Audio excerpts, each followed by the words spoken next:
Are live. What's up, Cody? Takeo in Slave.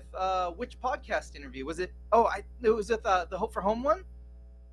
Thanks for listening to that. That was so fun.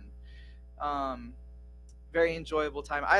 Like I said, I love Matt, and I think we talked about some interesting stuff. I actually listened to it today, and I always feel like I do a really crappy job at at at being interviewed, but Matt did a lot of editing to take out all the ums. So if you want to play like a drinking game, um, let me see, is this going?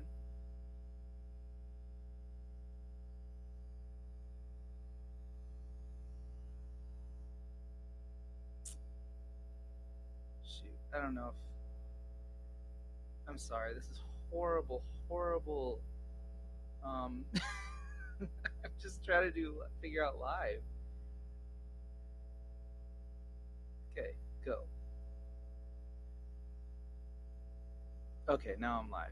Sorry about that. Instagram, if you're just joining, welcome. This is the number three, the third update and live stream we're doing for the Fallstar record, Sunbreather, until it releases February 12th. So, still got a little ways left to go. Still got some singles coming out and some interesting stuff going on. Just a recap of this last week, I talked with Matt Ellis from A Hope for Home for their Hope for Home podcast. It's called In Abstraction.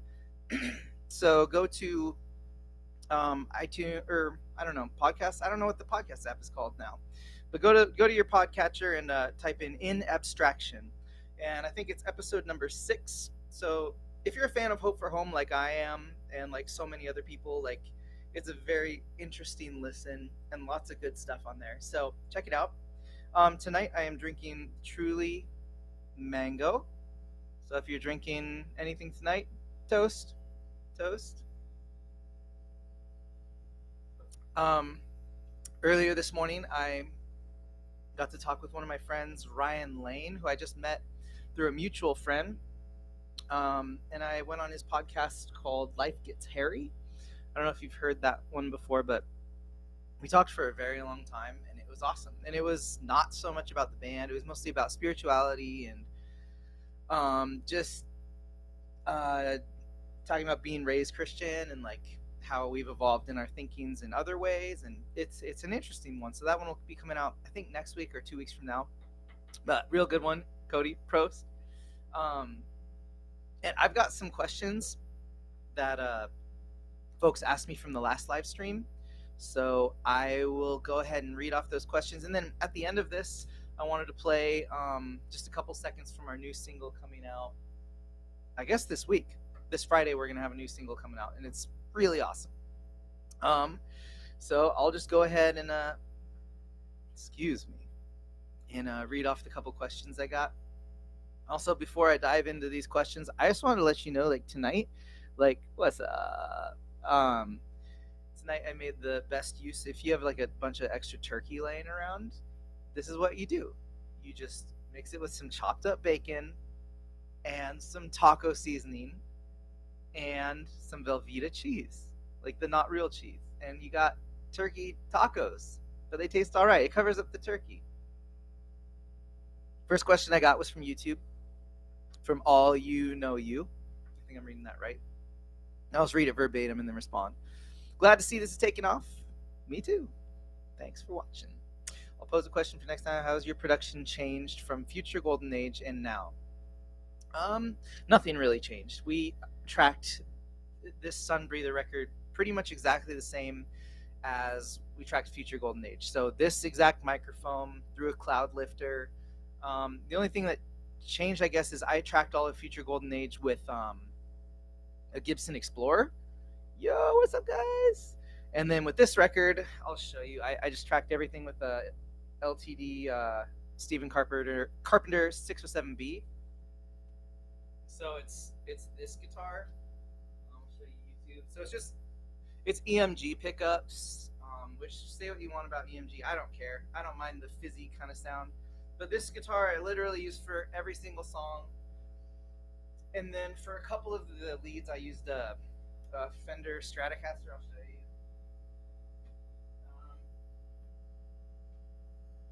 So I use this one. This is not a heavy metal guitar, like especially with these low output pickups. But I used it for like the hammer-on type leads for a couple songs. And I think in the podcast when I do like a huge recap of everything, I'll say which songs it was in.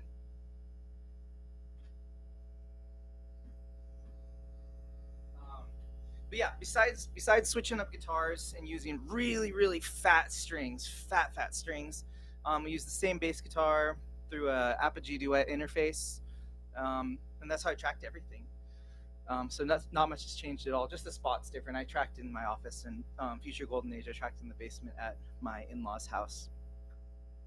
If I recall correctly, you guys were making best of what you could in honestly creative ways. Yeah, yeah, it hasn't changed. Just doing. Yeah, yep.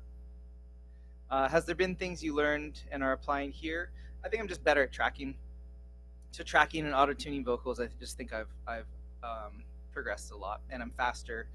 And I've done a couple other albums in between these Fallstar albums, so I just got a lot quicker. What's up, Joey? Um, but yeah, that's the difference. Good question. Next one's from YouTube, Burhan Johari. Are y'all gonna incorporate hip hop rap in the Sunbreather album, like some of the songs in the previous two albums? Yes, of course. This first song is gonna kick so much ass. I'm so stoked for you to hear it. But yeah, we definitely keep like the hip hop elements, and I'm very happy and stoked for y'all to hear it. I don't know if we're gonna put them in any. I don't think any of the singles coming up are. But the first track on the record is just gonna hit you pretty good. So we are definitely keeping those elements in this album. And then the last question, Endgame Angel, also from YouTube. Um, with you saying that looking back on Your Eyes Don't Lie is not a great album, which album would you say was the most fun to record? Um, I guess it's not a great album for me to listen to now. It's not like a pleasant experience right now, but for the time, I think it was good, and it helped us play some fun shows, and a lot more people heard it. So yeah, but the most fun to record, I don't really enjoy recording at all. I enjoy writing. So yeah, so I don't enjoy recording any of them, to be honest. It's just like a necessary thing that you have to do to get your music out. So I would say, as far as writing, well, I don't know. I love writing all of them because, like, with every album, you push it, or at least we try to. We don't try and stick in the same vein. So if we're like on hip hop, or like if we're doing like a rock thing or something, we're always trying to push further and further into those genres or feelings. So I think every album is just more and more exciting as we edge closer and closer to what we think our limits would be.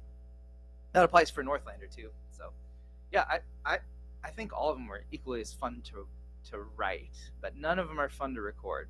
Actually, this album was awful to record because some of the songs are in like drop F sharp, and I have this 7 string, so then I had to use these guitar strings called boomers, which are just really freaking huge. And just dropping it down that low, even though it's a baritone, I had to tune a lot. And our bass guitar is it's like a Fender Jazz bass that I don't even know what the gauge of strings were to make it go to drop F, but I played that in drop F, and like I'm just like trying to strike fast enough but not directly through the string enough to where it like warbles and loses tuning. So bass took me almost as long as guitars, and it felt so stupid because there's simple parts. Like bass for us is just like dun dun dun dun dun dun dun. It just follows guitars, but I had to redo so much just because it was going out of tune so much. So I'll be definitely either doing electronic bass through a plugin, or just like finding a longer scale bass guitar so tuning is more stabilized.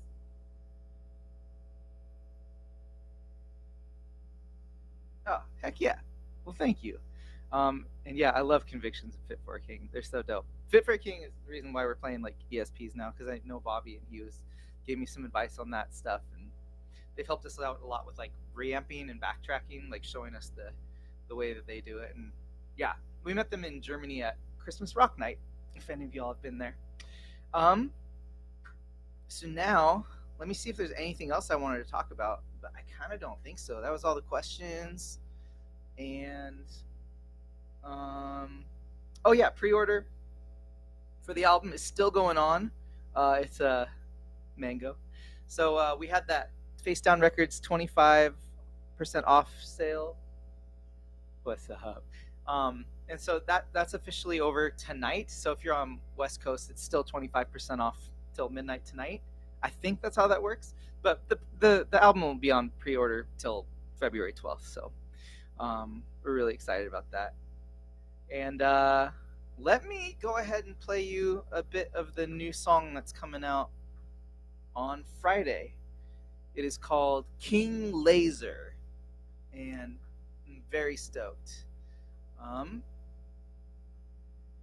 I think I'll just play from the beginning. So it's called it's called Corn. In the demos because I wanted to write something that sounded like corn, and of course it didn't end up sounding like corn, but that's what it is. I got a question. Are you doing a vinyl pressing? Where have you been, dude? Yeah, we're doing two colors. We're doing a pink splatter and then the light blue galaxy. So check on merchnow.com. You can type in Fallstar, or you can go to facedownrecords.com and you'll see those vinyls. But yeah, get them. We're not doing a ton, so get them while you can. Yeah, Corn. I didn't listen to all these bands like Limp Bizkit and Corn and Rage Against the Machine because I wasn't allowed to back then. So then like maybe 5 years ago I got super into like Slipknot, Corn, Rage Against the Machine, Limp Bizkit, all these bands that I missed out on, and I was just so excited to like add those kind of ideas into my songwriting. They're all really good. They just need to be a little bit quicker. They hit quicker, but yeah, this song's called King Laser, so hopefully you can hear it. I'm just gonna turn it way up and hope it works.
Yeah,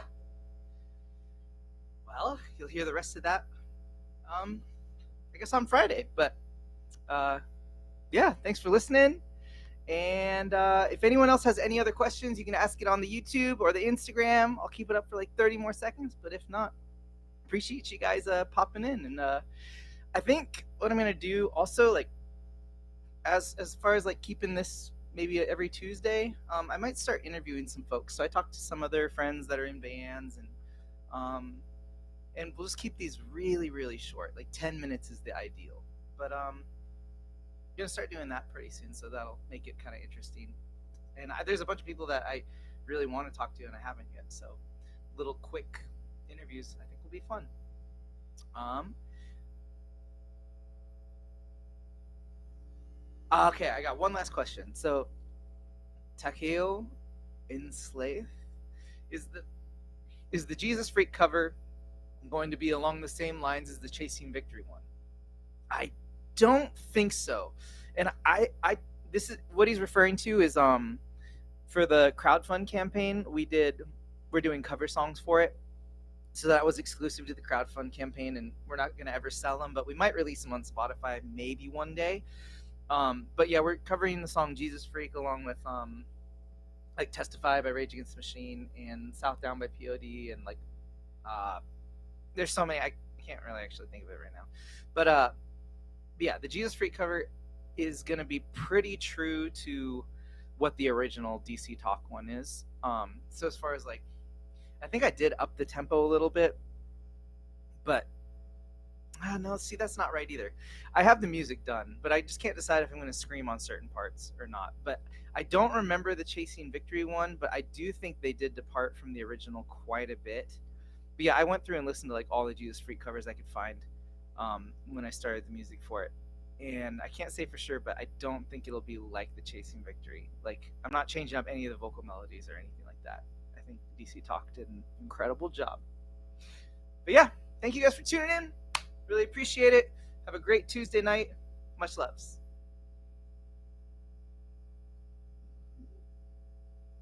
How do I? There we go. All right, guys. Now that Instagram is gone, we're going to talk about the real juice. Just kidding. Thank you. Much loves, guys.